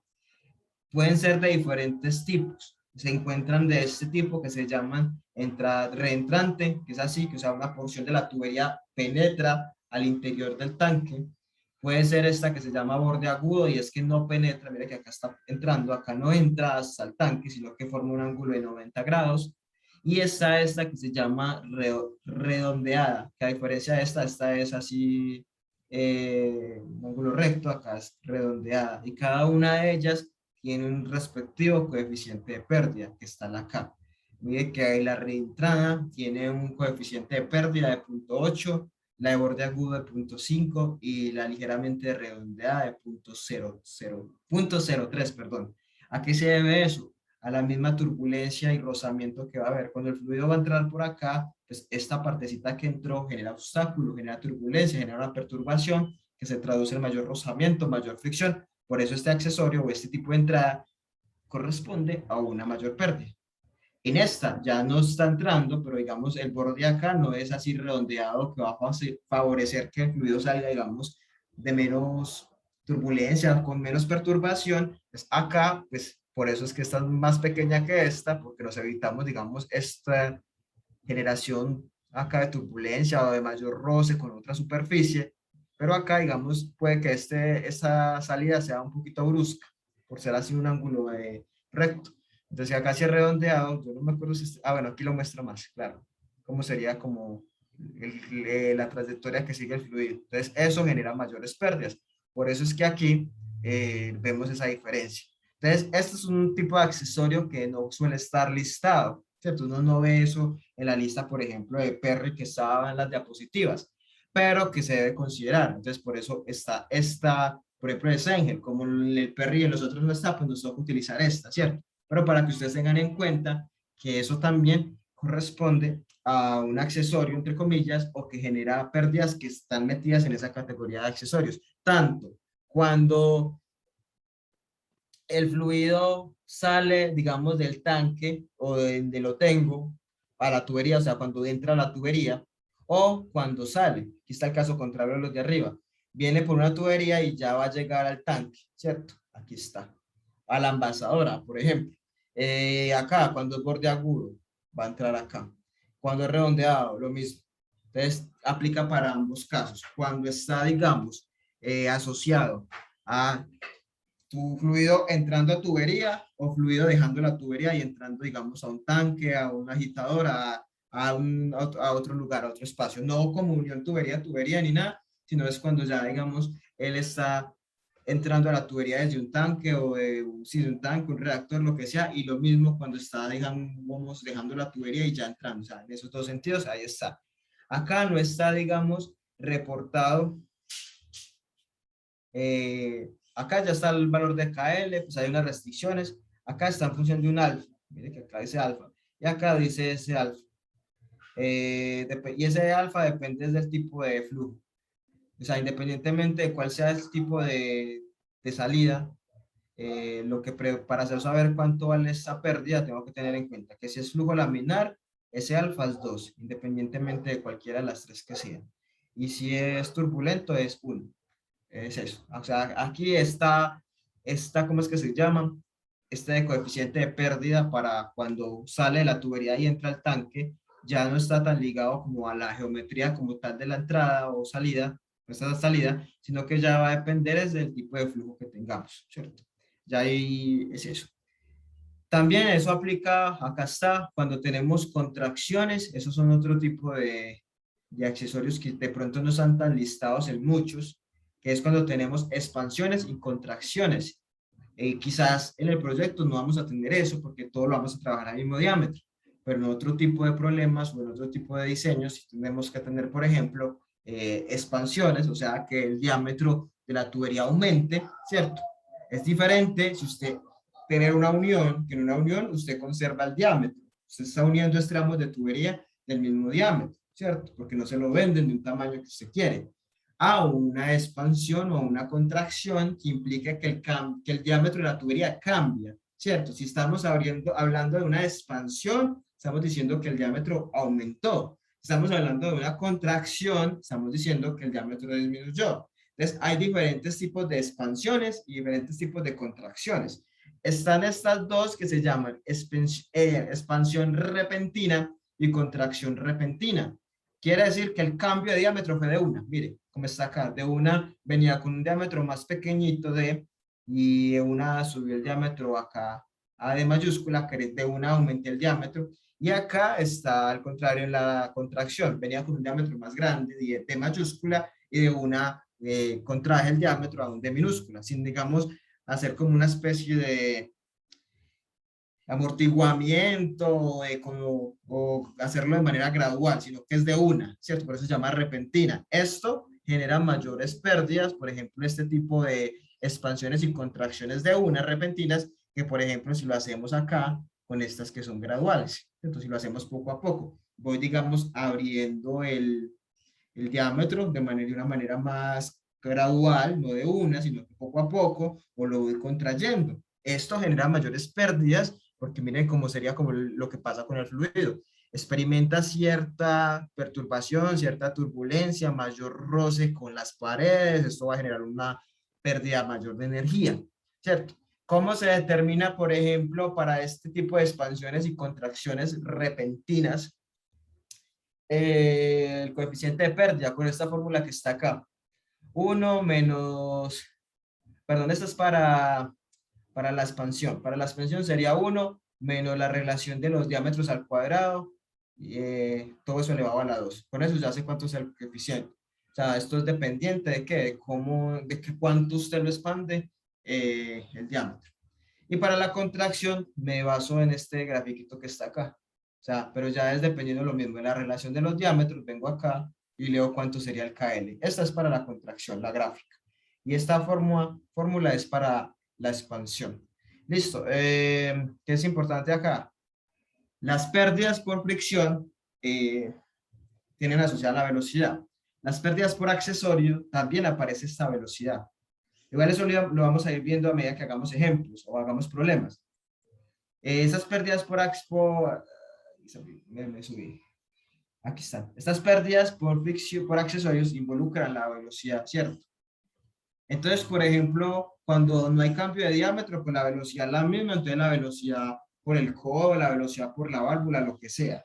En este tipo de problemas, por ejemplo, que cambia la velocidad, porque si usted cambia el diámetro, cambia la velocidad, porque sabemos que ese diámetro está condicionado por el caudal, perdón, que esa velocidad está condicionada por el caudal y el área, entonces si usted está cambiando, pues aquí el caudal se supone que es constante, usted está cambiando el área, pues entonces la velocidad le va a cambiar, ¿cierto? Entonces, acá, por lo general, para determinar la pérdida asociada a este accesorio, se evalúa es con la velocidad más grande. O sea, cuando vayamos a reemplazar, por ejemplo, si tengo una expansión o una contracción y necesito sacar esto, entonces sería el coeficiente de pérdida, que ya sabemos cómo se puede sacar, por ejemplo, ahí, multiplicado por la velocidad, pero en este caso sería la velocidad más grande o la velocidad asociada al diámetro más pequeño. Ya sabemos que si el diámetro es más pequeño, la velocidad es más grande. Si el diámetro es más grande, la velocidad es más pequeña. Entonces ahí, o sea, aquí muestra cuál sería la velocidad con la cual le evalúa. Solamente es en el único caso en que uno podría tener confusiones con las velocidades. ¿Por qué? Porque está cambiando, acá no, pues acá ya es con la velocidad por la tubería, que esa es fija. Pero acá como estamos haciendo un cambio de diámetro, entonces tengo que evaluar esa pérdida, ¿cierto? Y esa pérdida es el K, que ya se puede determinar con esta o con el gráfico, pero ese coeficiente tengo que multiplicarlo por la velocidad al cuadrado sobre 2G, entonces esa velocidad al cuadrado, ¿cuál sería? Entonces ya sabemos que sería la velocidad más grande, en este caso la velocidad asociada al diámetro pequeño, ya sea en contracción o en expansión, sería con la velocidad más grande. ¿Listo? Lo mismo aplica para esto, las graduales. Las graduales siempre también sería con la velocidad más grande. ¿Listo? En las graduales, entonces, ya por ejemplo, eso es una expansión gradual, o sea, voy expandiendo el diámetro gradualmente, lentamente, no de una, no repentino. Entonces aquí está el coeficiente de pérdida que está asociado a este ángulo, voy así gradualmente, entonces de este ángulo, aquí lo vemos, y acá lo vemos para la contracción. Y aquí también lo vemos que depende de quién, de la relación D sobre E. D sobre D, ¿cierto? D mayúscula, D pequeño sobre D grande. ¿Listo? Entonces ya es este tipo de accesorios, digamos, no suelen estar reportados en las tablas, pero son accesorios o son, digamos, llamémoslo accesorios, que no me ocurre otro nombre, pero son situaciones que pueden modificar o que pueden aumentar las pérdidas, por así decirlo. Y es, por ejemplo, algo común que usted tenga un aumento del diámetro, una expansión, una contracción, eso. Y lo otro que acabamos de ver, que también es importante tenerlo en cuenta, y es cuando tenemos entrada o salida de tubería, a la tubería o entrada. Listo. Acá ya está, esta es por ejemplo la tabla del Sengel, es una, y aquí ya sí están los más comunes, pues, los codos, codo de 90, codo roscado, retorno, una T, bueno, es que sí ya son los más comunes y las válvulas. Esta, por ejemplo, es la tabla del Sengel, que están los más comunes, pues, que aquí están, los codos y las válvulas, y estos que son, digamos, especiales, y en Munson, también hay otros, están los mismos, los más comunes, aquí están los más comunes, entonces está los codos de 90, flanget, bridados, roscados, ya saben que roscados son con rosca, o bridados porque están unidos así por pernos o tornillos, está regular, que son los comunes, están los long radius o radio largo, que son un poquito más alargados, pues no es mucha la diferencia en términos de función. Una U pues, de 180, cuando un retorno como esto. Las T's, ¿cierto? Aquí están el tipo de T's, están las uniones, en este caso es roscadas, y aquí están las válvulas globo, válvula de compuerta, válvula de cheque, válvula de bola. Estas son, por ejemplo, los de Monzón, que, como les digo, puede que estos valores de KL, mire que este reporta KL, estos valores de KL puede que sean, digamos, diferentes a los de los otros libros, pero no es que sea mucho la diferencia.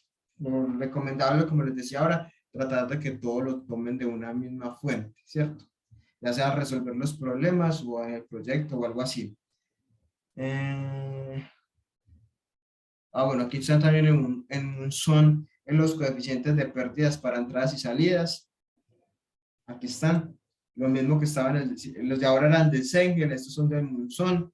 Aquí también vemos que presenta las pérdidas para estas entradas de fluido a la tubería desde un recipiente o un reactor. Aquí vemos la reentrada, que es cuando la tubería entra, penetra un poquito el tanque. Acá está la aguda, pues, que es de 90 al grado. Aquí está la redondeada, y aquí está otra que se llama bien redondeada, o sea, más redondeada que este presenta una de más, pero aquí también están reportados, lo mismo que les explicaba ahora.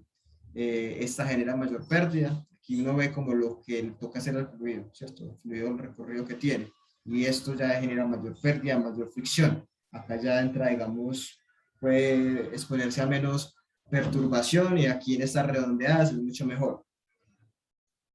Esto es para la entrada, aquí está para cuando sale de la tubería e ingresa al tanque, lo mismo, ahí están. Ya aquí mire que no, acá sí se aprecia un poquito más como la diferencia en cuanto a la perturbación o la turbulencia que se puede generar o la afectación que sufre el fluido cuando tiene que pasar, digamos, por acá o por acá.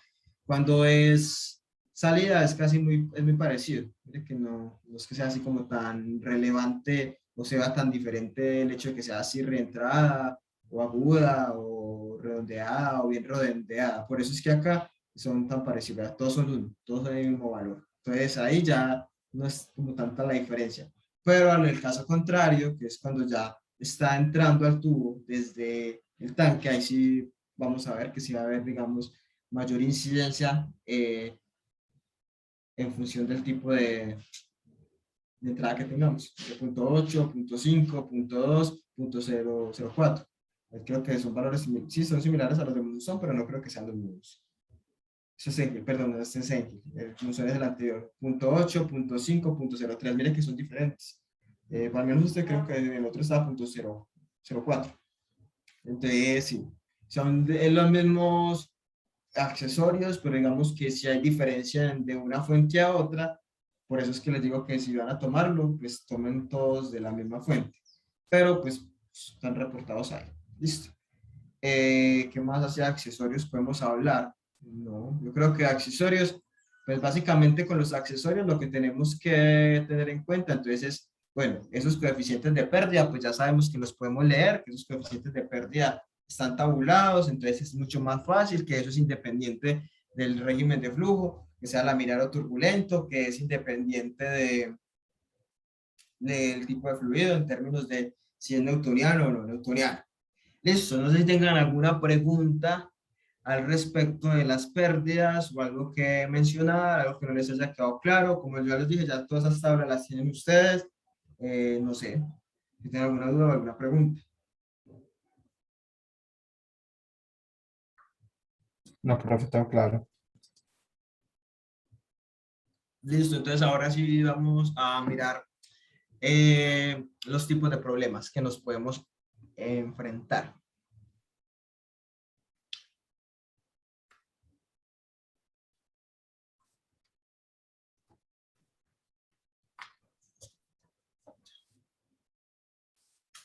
Vamos a mirar entonces ahora sí los tipos de problemas. Ya está, fue el lunes.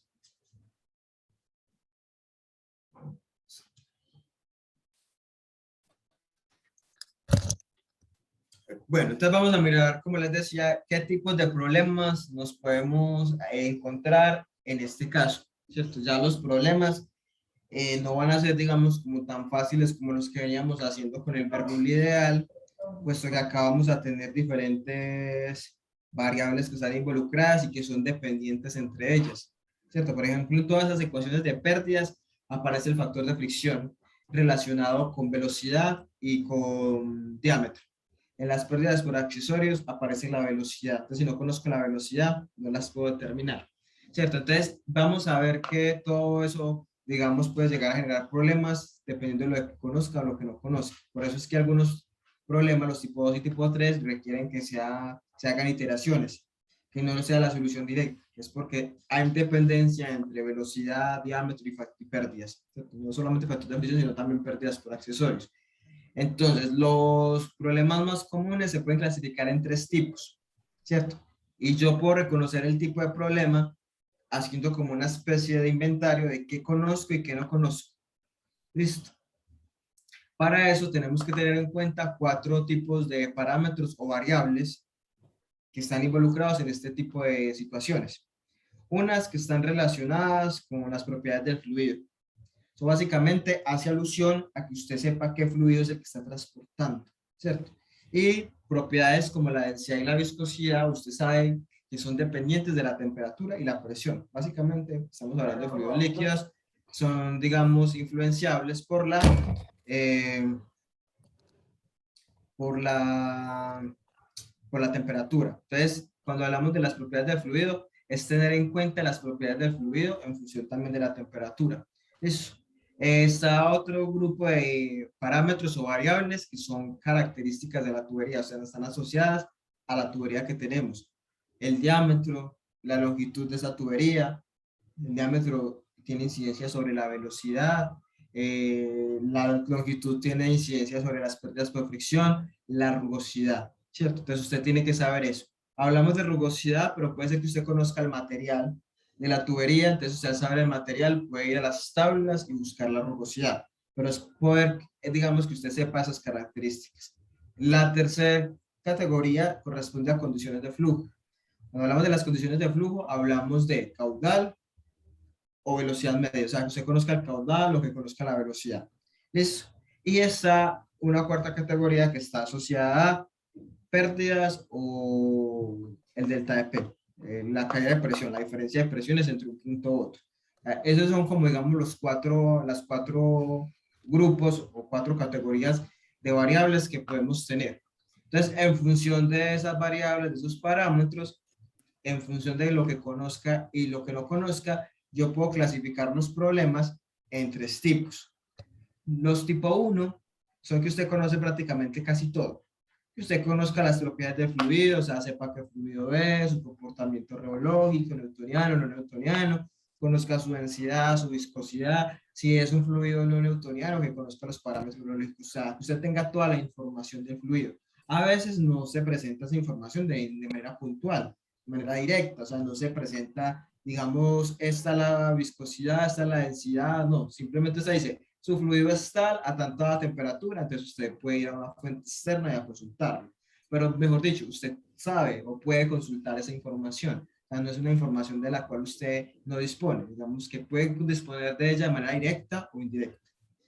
Que usted conozca, estamos en los tipo 1, que usted conozca las características de la tubería, o sea, que usted conozca cuánto es el diámetro de esa tubería, conozca cuánto es la longitud, o sea, si no sabe cuál es el largo, cuál es la longitud de tubería, pues usted no va a poder saber cuántas pérdidas por fricción tiene. Pues si las pérdidas de fricción dependen de qué tan larga sea la tubería, entonces que usted conozca el diámetro, que usted conozca la longitud. Si no las conoce, pues entonces no podríamos decir que esta parte está conocida. La rugosidad, pues puede usted conocerla de manera directa, que se la den, o de manera indirecta, que le llenen el material a tablas. Que usted conozca el caudal, conociendo el caudal bien, o que conozca la velocidad media, o las dos. Cuando hablamos de velocidad media, hablamos de velocidad. Como se supone que usted ya conoce el diámetro, que usted ya tiene conocidas las características, conociendo el caudal puede sacar la velocidad. O conociendo la velocidad, como ya conoce el diámetro, puede sacar el caudal por la ecuación de continuidad. Pero entonces que todo eso sea conocido, o sea, prácticamente que tenga todo. Lo que desconoce, entonces sería, pues claro, si es un problema, pues algo debe desconocer, ¿cierto? Porque si no, pues qué gracia tiene que pues le pongan el problema. Entonces usted, por ejemplo, acá lo desconocido en este tipo de problemas es el delta de P, es decir, la diferencia de presiones entre un punto 1 y 2, o que desconozca, por ejemplo, alguna de las presiones. Pone que usted aquí para resolver esto plantea un Bernoulli entre un punto 1 y un punto 2. Entonces que usted desconozca o alguna de las dos presiones o que desconozca el delta de P, ¿cierto? Que desconozca la diferencia o desconozca alguna de las presiones o que desconozca o que le piden hallar las pérdidas. ¿Cuántas son las pérdidas por fricción? O sea, ya hallarla con los datos anteriores. O sea, son problemas de ese tipo. Como lo decía, este tipo de problema 1 son los más fáciles y esos problemas tienen, digamos, solución directa. ¿Cómo así que solución directa? Simplemente reemplazar, ajustar ecuaciones, lo puede reemplazar de una. O sea, la solución sale, digamos, de manera directa, sin necesidad de iterar ni nada, simplemente reemplazando las fórmulas. Claro, le va a tocar hacer cálculos, leer factores de fricción, cosas así, pero, digamos, no es que usted vaya a tener que empezar a suponer valores para poder hallarlo. Entonces, esos son los más fáciles, ¿cierto? Básicamente están orientados a eso. Cada vez que usted aborde un problema, obviamente, pues acá como son ejemplos, uno dice, este es tipo 1, vamos a hacer el ejemplo tipo 1. Pero un problema en un examen o un problema que usted esté estudiando en un taller o algo, pues usted primero hace un inventario de qué conoce y qué no conoce, para saber entonces qué tipo de problema es, ¿cierto? Entonces, bueno, el enunciado me está dando esto, listo. El enunciado me dice cuál es el fluido, entonces puedo conocer sus propiedades. El enunciado me dice cuál es el material. Pues, o sea, que usted haga como una especie de chequeo de qué conoce y qué no, para poder, digamos, saber qué tipo de problema es y abordarlo con el procedimiento sugerido para ese tipo de problemas, ¿cierto? Pues, como les digo, en la clase, pues ahora vamos a mirar un ejemplo tipo 1. Pero en un examen yo no les voy a decir es tipo 1, usted debe mirar si es tipo 1, si es tipo u otro tipo. O espera preguntarme a mí y después cuando yo pregunto al principio no respondo, después sí respondo, entonces pierde tiempo. Pero si usted ya sabe que tiene cómo chequear qué tipo de problema es, pues es mucho más fácil, ¿cierto? Y ahorra tiempo. Los tipo 2 y tipo 3, para mí los más no son difíciles, eso es porque hay que iterar, entonces vuelven largos. Los tipo 3, digamos, son los más largos porque no conocemos el diámetro. En los tipo 2. De los tipo 2 conozco todo lo que tiene que ver con el fluido. ¿Qué tipo de fluido es? Sus propiedades. Conozco las características de la tubería. O sea, conozco el diámetro, conozco la longitud, conozco la rugosidad. Conozco la caída de presión. O sea, conozco cuál es la diferencia de presión entre dos puntos. Lo que no conozco es el caudal o la velocidad media. Entonces ahí, como ese caudal y esa velocidad media, digamos, se relacionan con el diámetro y esa velocidad, por ejemplo, aparecen las pérdidas, entonces no voy a poder determinar, por ejemplo, el factor de fricción. El factor de fricción, para poder determinarlo, necesito el Reynolds, ¿cierto? Si no tengo la velocidad, no puedo calcular el Reynolds. Entonces ahí ya me voy a encartar porque no voy a poder sacar el factor de fricción. Si no puedo sacar el factor de fricción, no puedo calcular las pérdidas por fricción. Por eso es que es el problema de no conocer la velocidad. ¿Por qué? Porque no voy a poder determinar entonces en este caso el factor de fricción ni tampoco las otras pérdidas, las de accesorios, porque también involucran la velocidad. Entonces ahí me voy a meter en problemas. Entonces ahí lo que toca hacer, o lo que se sugiere, es empezar a suponer valores, por ejemplo, del factor de fricción, hacer un proceso iterativo para poder entonces darle solución al problema. Por lo mismo que decía yo antes de ver estos tipos de problemas, todas esas variables están relacionadas. Y los tipo 3, que son de pronto los más maluquitos, conoce las propiedades del fluido, conoce el caudal o la velocidad media, conoce la caída de presión, pero no conoce el diámetro. Entonces ahí también habría que hacer otro tipo de problema iterativo, porque el diámetro aparece en todas las ecuaciones de pérdidas.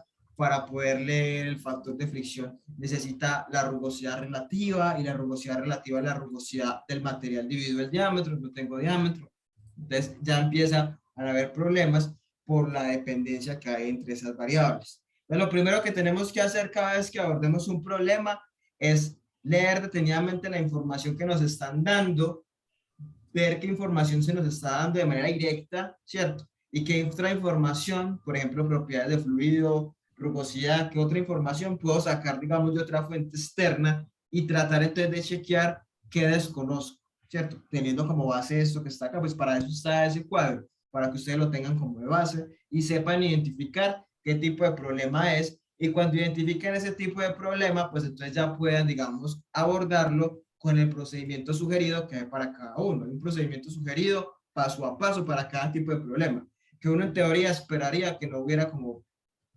pierde. Uno esperaría que no haya pierde a la hora de aplicarlo, ¿cierto?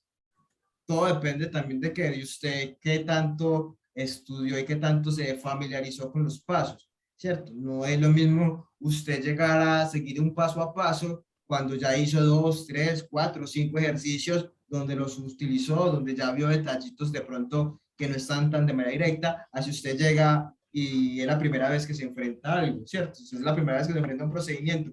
Por más fácil que sea el procedimiento, por más intuitivo que sea, por más, sí, facilito que esté, uno siempre, si no está familiarizado, puede que le salgan dudas ahí. O más, por ejemplo, cuando son de iteración, ¿cierto? Entonces ahí empieza usted como que, ah, ¿qué quiere decir esto? Entonces, eso también depende mucho de cuánto, de la práctica, ¿cierto?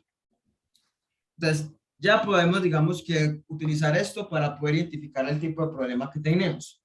Vamos a hablar entonces de los problemas más fáciles, que son los tipo 1, donde prácticamente lo que desconozco son las pérdidas o la caída de presión, ya sea que desconozco la diferencia de presiones entre dos puntos, o desconozco una de las presiones, o sí, o las pérdidas. Ese es el procedimiento tipo 1.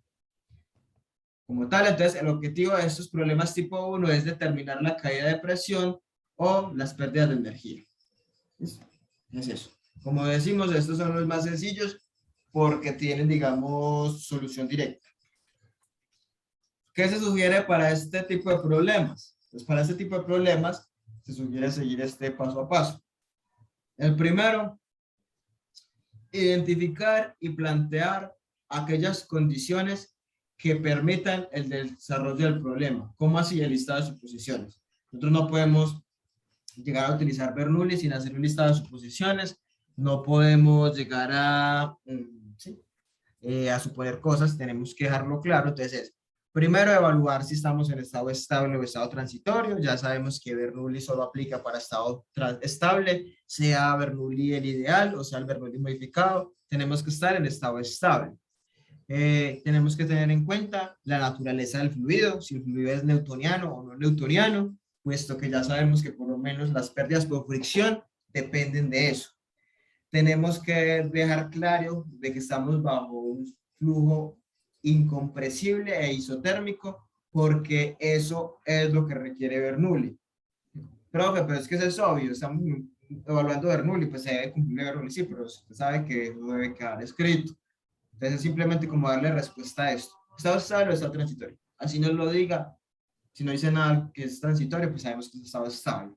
La naturaleza del fluido, pues para que sea no newtoniano, tienen que decirme de manera directa que es no newtoniano y que me digan qué tipo de no newtoniano es, porque ya vimos que hay ecuaciones para la ley de potencia y ecuaciones para Bingham. Entonces, si no me dice nada, pues asumo que es newtoniano. Si me dicen que no es newtoniano, pues ya sabemos que no es newtoniano. debemos garantizar que sea flujo incompresible e isotérmico para que podamos aplicar Bernoulli. Eso básicamente se traduce en que no hay cambios de densidad, entonces bien. Y que podamos establecer, pues, si hay pérdidas por accesorios y por fricción. Siempre por fricción va a haber, lo que les decía ahora, siempre hay pérdidas por fricción. Independientemente, por ejemplo, que, es que la tubería es nueva y no tiene rugosidades, pues, entonces, pero también hay pérdidas por fricción asociadas a el deslizamiento entre las capas de fluido. Entonces, siempre hay pérdidas por fricción. Las que no siempre están son las de accesorios, ¿cierto? Las de accesorios no siempre van a haber pérdidas por accesorios. Entonces, ahí uno mira, bueno, el problema puede que le diga a uno, desprecie las pérdidas por accesorios. O, por ejemplo, no le diga a uno qué accesorios hay. Si no le dice que hay codos, que hay uniones, que hay válvulas, ¿usted cómo va a saber? O usted no se puede inventar eso, ¿cierto? Usted no puede decir, bueno, como no me dice, voy a decir que tiene 10 codos. Como no me dice, voy a decir, Henry va a decir que tiene 3 válvulas, Juan Sebastián va a decir que tiene solo una válvula, Lady va a decir que tiene 3 codos, ¿cierto? O sea, tienen que decirle a uno eso. Si a uno no le dicen qué accesorios tiene, pues uno no se puede inventar eso. Entonces uno asume que si no le dicen nada de accesorios, que usted va a asumir que no hay pérdidas menores o no hay pérdidas por accesorios. Las de fricción, si no las puede descartar, a menos de que le diga por el problema, que le diga el problema que lo aborde de manera ideal, sin pérdidas. Pero si no le dice eso, pues las hay. O sea, las pérdidas por accesorios siempre están. Las pérdidas por fricción. Las por accesorios son las que dependen pues del denunciar el problema. Si uno puede inventarse accesorios, ahí. Tiene que ser algo que le diga de manera directa. No hay o no le digan a los accesorios. Si ya le habla, hay 3 codos, cosas así, pues ya sabe que el problema ya le está diciendo que tiene que incluir eso. Plantear la ecuación de conservación de energía mecánica, el Bernoulli, modificado. ¿Por qué modificado? Porque en este caso estamos asumiendo que es un problema en el cual hay pérdidas, ¿cierto? ¿Qué es importante cada vez que uno vaya a plantear un Bernoulli? Es importante, téngalo en cuenta siempre, saber cuál es el punto 1 y cuál es el punto 2. O sea, que usted cuando plantea el Bernoulli sepa cuál es 1 y cuál es 2. Un Bernoulli debe partir de eso, se identifique cuál es el 1 y cuál es el 2. ¿Cierto? Usted no puede plantear una ecuación de Bernoulli mecánicamente sin saber cuál es su punto 1 y cuál es el 2. ¿Por qué? Porque usted sabe que tiene que tener en cuenta las velocidades en el 1 y 2, las posiciones en el 1 y 2. Es importante que usted antes de plantear cualquier ecuación de conservación de energía o cualquier Bernoulli deje claro cuál es 1 y 2. O sea, que eso no es mecánico P1, ¿cuál es 1? No sé, no, usted tiene que tener claridad de dónde a dónde está planteando el Bernoulli. Porque, por ejemplo, sabemos que Bernoulli debe cumplirse en una misma, que sea una misma línea de corriente, que los 2 puntos estén en una misma trayectoria. Entonces usted debe garantizar eso. Entonces es indispensable que usted tenga claridad de dónde a dónde va a aplicar. No, supongo que es desde acá hasta acá, porque sí, porque es para no. O sea, es que es importante que usted sepa dar razón de dónde a dónde está haciendo su balance. Paso número 3, realizar un listado de variables conocidas, desconocidas y de aquellas que puedo obtener de fuentes externas. Por ejemplo, tablas de rugosidad, propiedades físico-químicas de fluidos, coeficientes de pérdidas. Entonces ya, básicamente, usted teniendo en cuenta la información que le da el enunciado del problema, ya sabe qué conoce, ya sabe qué desconoce, probablemente lo que desconoce es lo que le están preguntando, y también tener en cuenta, pues, que usted mucha información no se le va a dar de manera directa, sino que mucha información usted la puede obtener de una fuente externa. ¿Qué información está reportada en fuentes externas? Por ejemplo, la rugosidad de los materiales, eso está reportado. Desde que le digan a usted en el enunciado, es acero 304, ya ahí le están dando de manera indirecta la rugosidad. ¿Por qué? Porque eso lo puedo obtener de una fuente externa si no estoy directamente reportado. Las propiedades físico-químicas del fluido, desde que usted le diga qué fluido es y a qué temperatura está, usted en teoría podría buscar de una fuente externa sus propiedades. ¿Cuáles son relevantes? Densidad, viscosidad, o los parámetros reológicos, si es un fluido no newtoniano. Pero digamos que eso es información que no siempre está de manera puntual, de manera directa en los enunciados, pero que usted la puede sacar de fuentes externas. Coeficientes de pérdida, pues ya sabemos que los coeficientes de pérdida están tabulados. Lo único que hay que tener en cuenta es pues, buscar de qué fuente le quiero. Manual del ingeniero químico de Perry, Munson, Singer, sabe que eso está tabulado. ¿Listo? O sea, no es que necesariamente le vayan a dar a uno los K, simplemente usted los va a buscar. Hasta ahí paso 3. Esos 3 pasos que están acá, así parezcan como poco relevantes en términos de que no hemos hecho ningún cálculo, son importantes porque son los que ya nos van a permitir a nosotros, primero, garantizar de que tenemos las condiciones para plantear Bernoulli, ¿cierto? Ya tenemos claro el tipo de fluido y sus características, que ya nos va a dar paso a saber qué ecuaciones utilizo para las pérdidas. Qué información conozco, cuál no, también ya nos va a dar idea de entonces qué de pronto, cómo puedo relacionar una variable con otra. Esos es como los pasos iniciales, pero que de cierta manera le dan a uno como el sustento para que el problema lo vuelva más sencillo, lo vuelva más fácil, ¿cierto? Ya usted acá, todo lo que tenga que leer de una fuente externa, y una vez lo tiene copiadito. Si tiene que hacer de pronto algún cambio de unidades, también lo va haciendo acá, para que más adelante, cuando estemos en los cálculos, ya tenga todo listo, ¿cierto? Es como tratar de hacerlo de manera organizada. Preguntas hasta de estos 3 primeros pasos de este tipo de problemas, dudas, comentarios.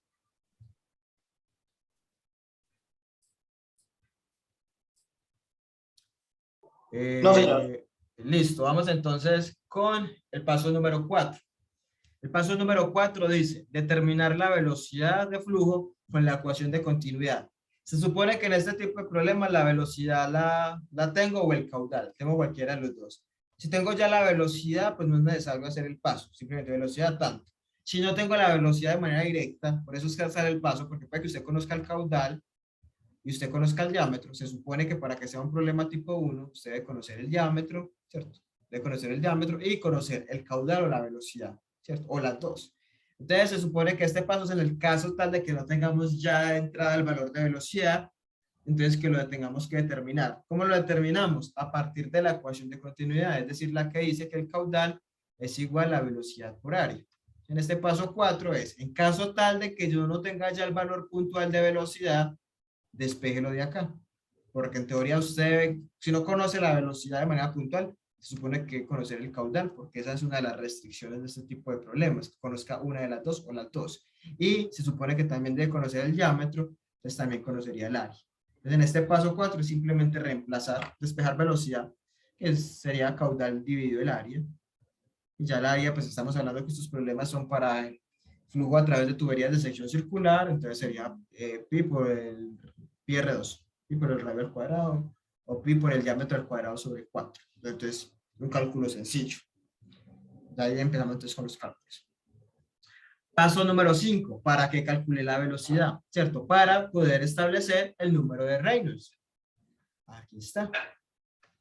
Para poder establecer el número de Reynolds. Pero resulta que entonces debo tener en cuenta lo que yo dije aquí. Si el fluido era newtoniano o no newtoniano. ¿Por qué? Porque sabemos que si es newtoniano, pues entonces calculo el Reynolds con la fórmula de Reynolds normalita. O si es no newtoniano, pues tendría que calcular el Reynolds LP o el Reynolds del plástico de Bingham, ¿cierto? Entonces para eso fue que se hizo el paso 1, para que usted saber qué tipo de fluido tiene y saber qué tipo de Reynolds calcula. Entonces ya acá en el paso 5, dependiendo de eso, de su tipo de fluido, si es newtoniano o no newtoniano, establece el número de Reynolds. ¿Y para qué me interesa a mí el número de Reynolds? Para saber si estamos en régimen laminar o en régimen turbulento. ¿Por qué? Porque ya sabemos que el factor de fricción depende de si es régimen laminar, si es régimen turbulento, si es fluido newtoniano o no newtoniano. Mira que todo va como una secuencia. O sea, yo en el 5 ya defino mis Reynolds, con ese Reynolds, ya sea el Reynolds normal o Reynolds LP o el Reynolds de Bingham, defino si es laminado turbulento para pasar al paso 6, que requiere que yo determine el factor de fricción. Pero resulta que, como les decía, el factor de fricción no es una fórmula única que aplica para todos, sino que es una fórmula dependiente o depende de régimen de flujo y tipo de fluido. Entonces, con el 4 saco la velocidad, con esa velocidad voy al 5, donde utilizo esa velocidad y el tipo de fluido y todas las variables que estén asociadas al tipo de fluido y calculo el Reynolds. Con el Reynolds, dependiendo si es newtoniano o no newtoniano, si es newtoniano ya sabemos que está el límite laminar de 2000 para abajo, el turbulento de 4000 para arriba, la transición que es entre 2000 y 4000, pero ya sabemos que como no hay ecuaciones para transitorio, me toca aproximarlo a la transición, perdón, me toca aproximarlo a alguno de los dos. Bueno, esas ya son decisiones que se van haciendo en función de ese Reynolds. Si es para Bingham o para ley de potencia, hay otro criterio. En ley de potencia es que al Reynolds se le pesa mayor a 2000. Ya a partir de ahí yo defino mi régimen de flujo. ¿Listo? Con ese régimen de flujo que lo saqué a partir de Reynolds, determino el factor de fricción. ¿Cierto? ¿Cómo determino el factor de fricción? Con las ecuaciones que correspondan. Pues para eso fue la clase del viernes, por eso fue todo lo que hablamos el viernes, que aquí está. Ya usted dejó claro si es laminar, si es newtoniano o no newtoniano, aquí tiene las fórmulas, o si es turbulento, entonces si es turbulento, si es newtoniano, sabe que tiene Colebrook, sabe que tiene diagrama de Moody, sabe que tiene la página de internet, si es no newtoniano, turbulento, entonces si es ley de potencia puede utilizar alguna de estas dos, si es Bingham puede utilizar esto. Pero para eso es que se estableció ese Reynolds y esa naturaleza del fluido, para saber acá, entonces, cuál fórmula o cuál ecuación utilizo yo para determinar el factor de fricción. ¿Listo? ¿Qué pasa con el factor de fricción? Conociendo el factor de fricción, pues entonces ya puedo determinar las pérdidas independientemente del tipo de fluido.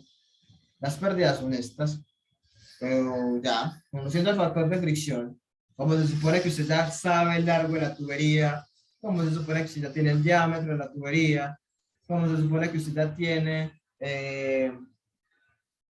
la velocidad, ¿sí? Porque se la dieron de manera directa o la calculó con la fórmula de caudal igual a velocidad por área, ¿cierto? Ya usted tiene todo, pues ya puede hallar sus pérdidas de manera directa, no tiene todavía, no tuvo que iterar ni nada, sino que ya pudo hallar todo de manera directa, entonces ahí pudo calcular o pudo establecer las pérdidas por fricción o tubería recta. Si hay pérdidas por accesorios, ¿cierto? Porque las de fricción ya sabemos que siempre van a estar, las de accesorios no necesariamente. Si hay pérdidas por accesorios, pues entonces las puede calcular. ¿Cómo calculo esas pérdidas por accesorios? Con la fórmula de pérdidas por accesorios, que ahí no tengo que preguntarme por naturaleza ni régimen, sino que sería con esta fórmula o con esta.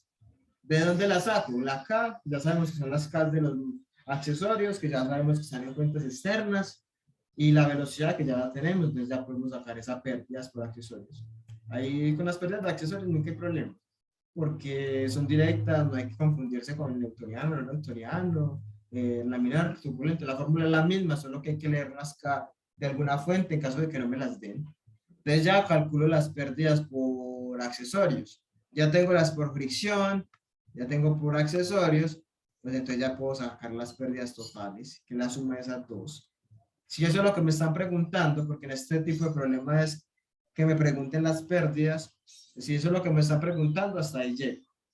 Si eso no es lo que me están preguntando, sino que lo que me están preguntando es, por ejemplo, alguna de las presiones o la diferencia de presiones, pues eso lo puedo despejar a partir del Bernoulli que planteé yo de manera correcta acá en el punto 2, donde definí cuál era mi punto 1, cuál era mi punto 2, y hice el Bernoulli sumando la energía de flujo, la de presión, la energía de velocidad o cinética, la energía potencial o la de posición, menos unas pérdidas igual a P2 más velocidad 2 sobre 2G más la altura 2. Desde ahí, si la pregunta del problema era ¿cuál es la presión en tal punto? Entonces, bueno, de ahí la puedo despejar. O ¿cuál es la diferencia de presiones? De ahí la puedo despejar, ¿cierto? O si era la pregunta, establezca las pérdidas, ya la saqué en el punto 9, ¿cierto? O sea, el procedimiento, digamos, sugerido, completo, dependiendo de lo que le pregunten a uno. Como pueden ver, es muy fácil. O sea, son 10 pasitos y son 10 pasos de cierta manera, me parece a mí muy fáciles de abordar,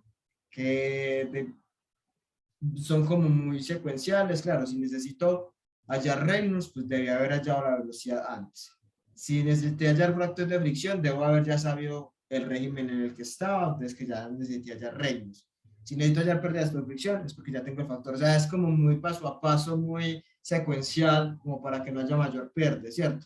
Y en este tipo de problemas, el tipo 1, pues es mucho más fácil, porque los tipo 1 tiene la característica de que no hay que iterar y que la respuesta prácticamente sale directamente, de pronto despeje ahí, pero no hay que empezar a iterar, que ya son los dos, los tipo 2 y tipo 3, que son los que vamos a ver ya la próxima clase, el tipo 2.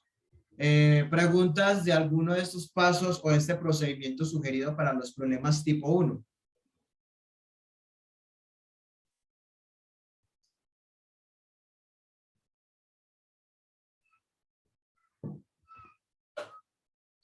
Listo, entonces miremos, pues vamos a acabar, ya nos cogió el día, pero miremos por encima el ejemplo que hay.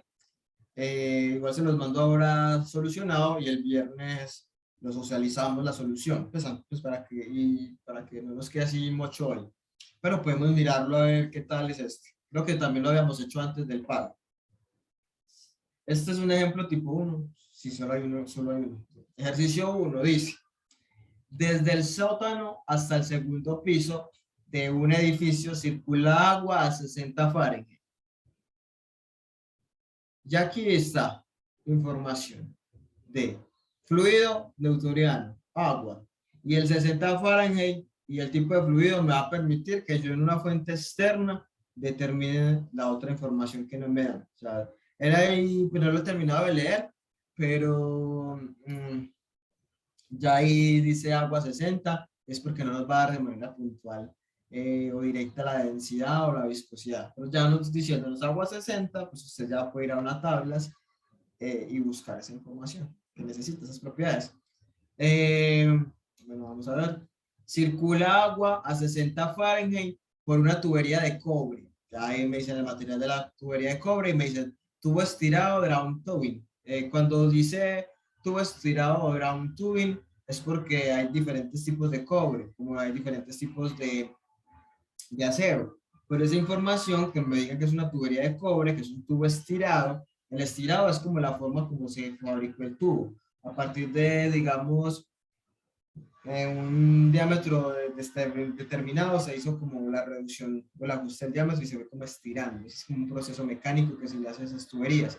Pero ya con esa información de que sea tubería de cobre y que es ground tubing o tubo estirado, podemos ir a una tabla y buscar la información referente a esa tubería, ¿cierto? La rugosidad. De 0.75 pulgadas de diámetro. Ya tenemos el diámetro. Entonces, mire que ya ahí nos va dando información, como si no supiéramos que es un tipo 1, ya uno ya va viendo que tiene. Ah, listo, ya sé las propiedades del fluido porque las puedo conocer con esa información de que es agua, 60. Ya tengo de la tubería, tengo el material, con eso saco la rugosidad, tengo el diámetro, la longitud de la tubería la puedo sacar del dibujito, paso al dibujo, ahí le muestra a uno los tramos de tubería, entonces ya uno ya puede deducir que tiene toda la información relacionada con la longitud de la tubería. O sea, ahí uno se da cuenta que es tipo 1 sin, digamos, si hiciéramos caso omiso, que es el ejemplo de tipo 1. A un caudal, la otra información que se me quiere para que sea tipo 1, a un caudal de 12 galones por minuto. Ya tengo el caudal. Y sale por un grifo de 0.5 pulgadas de diámetro. Este es el grifo, la llavecita por donde sale. Acá. Listo. Como se muestra en la figura. Determinar la presión en el punto 1. El punto 1 es acá abajo. ¿Cierto? La presión en el punto 2 ya la conocemos. Se supone que este grifo está saliendo. Como muestra acá, pues uno diría que sale al ambiente, a la atmósfera. Entonces la presión a la que sale acá sería la presión atmosférica. Si hacemos el Bernoulli, pues como no nos dicen dónde está ese sótano, entonces no sé cuál es la presión atmosférica en ese sitio, entonces podría ser ese Bernoulli en escala manométrica y la presión acá sería 0, independientemente que esté en Nueva York, esto en inglés, está en Nueva York, en Medellín, en Bogotá, pues manométricamente pues la presión acá en la descarga puedo decir que es 0, porque sería la atmosférica. Listo. Determinar la presión en el punto 1, si A, se ignoran las pérdidas, o sea, si no considero ninguna pérdida. B, si solo incluyo las pérdidas mayores, es decir, las que son por fricción. Y C, si se incluyen todas, o sea, tanto por fricción como para accesorios. Mire que acá muestra el diagrama, muestra los accesorios, para que usted entonces mire que tiene accesorios. Tiene unos codos, roscados de 90, aquí está. Tiene también una válvula de globo, aquí está. Válvula de globo completamente abierta, wide open globe, válvula, acá está. También esta llavecita, el grifo, también es un accesorio y le están dando la coeficiente, ¿cierto? O sea, hay accesorios, pero él le pide que resuelva el problema, que lo resuelva en 3 situaciones diferentes. Una sin incluir las pérdidas, otra incluyendo solo las pérdidas por fricción, y en el tercer caso, incluyendo las pérdidas totales, o sea, todo, fricción y accesorios. Si leyéramos el problema, pues mire que a medida que lo íbamos leyendo, yo les iba diciendo que uno identificaba que era un tipo 1 de esa forma. Nos daban las propiedades del fluido o el tipo de fluido y información para sacar sus propiedades. Nos daban del material, nos dan el tipo de material, su diámetro, la longitud la podemos sacar sumando los tramitos, la rugosidad con el tipo de material. Bien, nos dan el caudal, no nos dan directamente la velocidad, pero dice la tablita que es o velocidad o caudal, entonces me dan el caudal. O sea que tendríamos que aplicar este paso 4 para sacar la velocidad, pero bueno, tenemos caudal, bien. Tengo información de una presión, de la presión acá. Me piden que calcule la presión 1. O sea, mire que ahí ya no se da cuenta si es un problema tipo 1.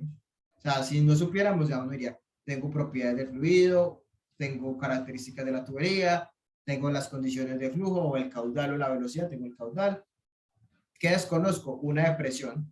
Pues una presión, una caída de presión, o sea, desconozco una de las presiones. Entonces, ahí uno se daría cuenta de que es un tipo 1 revisando la información que da. Y también tengo la información de los accesorios. Obviamente, pues ya la particularidad o las particularidades del ejercicio que tienen que ver con que ignore primero las pérdidas, luego que unas sí y otras no, pues ya eso es algo particular, pero independientemente de eso, si uno lee lo que tiene, pues se da cuenta que es un problema tipo 1. Por acá está la solución que yo ya se las había enviado, pero se las voy a volver a mandar, pues ya no nos da tiempo para que lo hagamos. Entonces el viernes, perdón, lo miramos esa solución. Ya, pues si ustedes quieren pueden ir revisándola para que lo rinda más, pero aquí está, digamos, la solución de ese ejercicio. Es un problema tipo 1, entonces aquí está, digamos, solucionado paso a paso, siguiendo los Bernoullis, variables conocidas, variables desconocidas. Bueno, ya eso igual pues lo revisamos pues el viernes.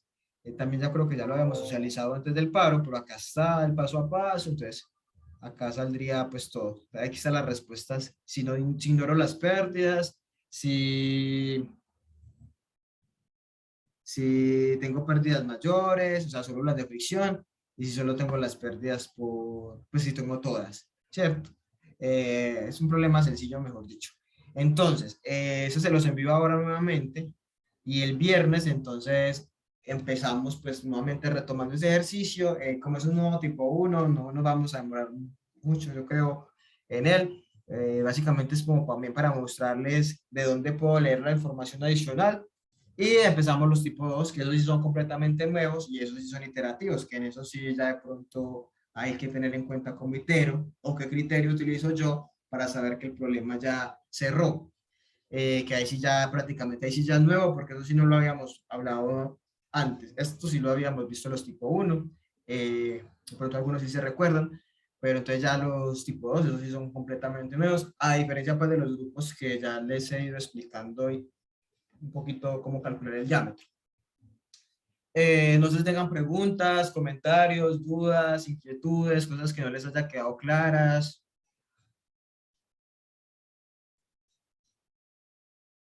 Pues, profe, ahí hay que volver a revisar algunas cositas, ¿cierto? Yo estoy precisamente en esa tarea de revisar nuevamente como las clases y algunos de los ejercicios que hemos hecho, porque sí, pues necesita como ser muy detallado en ciertas cosas, pero en general todo está, digamos así, claro, ya son detallitos, porque cuando uno hace el ejercicio es cuando realmente sabe si aprendió o no aprendió. Aquí y uno dice, ah, no, tan bacano, sí, todo está claro, pero pues eso siempre pasa y yo lo sé también. Sí, me acordé, Gustavo, que en estos días estaba hablando con Adriana, la profesora Adriana, y me mostró una foto, me mostró que usted estaba en Teleantioquia. Pues, o sea, es una anécdota, ya me mostró que es que mira el físico, y yo para el físico, cuando vi, estaba yo ahí, no nos había contado Gustavo que era famoso. Ah, ya fue, profe. No, Esa no. me la mandó Adriana, pues Adriana fue la que me mostró, pero pues, eso es como un paréntesis porque me acabé de acordar. Ah, sí, señor, profe Melos en la mañana de lunes a viernes, lunes, miércoles más que todo, pero sí, tiene toda la razón, profe. Sí, yo por ahí lo vi, yo era famoso. Pero, Pues, pero, no sé, pero bueno, lo que dice Gustavo es cierto, ya ustedes de pronto repasando y mirando ya es muy diferente pues para que le van cogiendo digamos el tiro a los ejercicios. No sé si alguien más tiene otra pregunta, otro comentario.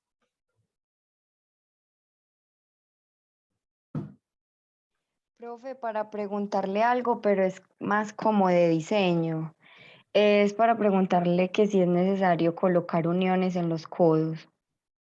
No, el codo ya de cierta forma trae, digamos, si es roscado, pues trae ahí para roscar o no, no es necesario. Las uniones son solamente entre tramos de tubería. O sea, usted al decir codo, ya el codo, digamos, incluye pues si es roscado o bridado, ya estaría ahí incluido lo que es la unión. Ah, listo, profe, muchas gracias. Dale, Karen. No sé si alguien más tiene más preguntas. Primero, preguntas de la clase. Si no es de la clase, entonces si nos da del proyecto o algo más, también. Pero primero, si tiene alguna pregunta de la clase o esto, adelante. Si no, entonces podemos dar paso porque veo que aquí varios me están escribiendo el privado que de preguntas primero que el proyecto, pero no sé si tienen otras preguntas o algún comentario. Si no, entonces ya saben que ahora les envío ese ejercicio. Lo ideal sería que trataran como darle la revisioncita de aquí al viernes, o si no, pues igual el viernes lo miramos nuevamente siguiendo el paso a paso. Si no, entonces ya quedamos así. listo, profe, yo me retiro porque voy para clase. Muchas gracias, entonces, muy amable. Listo, pues Gustavo, que estés muy bien. Muchas gracias a todos entonces. Ya aquí veo que, no sé, Jaime, Sebastián, yo creo que ya pueden hacerme sus preguntas. Espere yo. Sí, ya. Si nadie más tiene más preguntas a eso, entonces aquí, si quieren, los que tengan dudas, adelante. Ay, miramos, espere yo paro la grabación porque no queden esas asesorías en la grabación.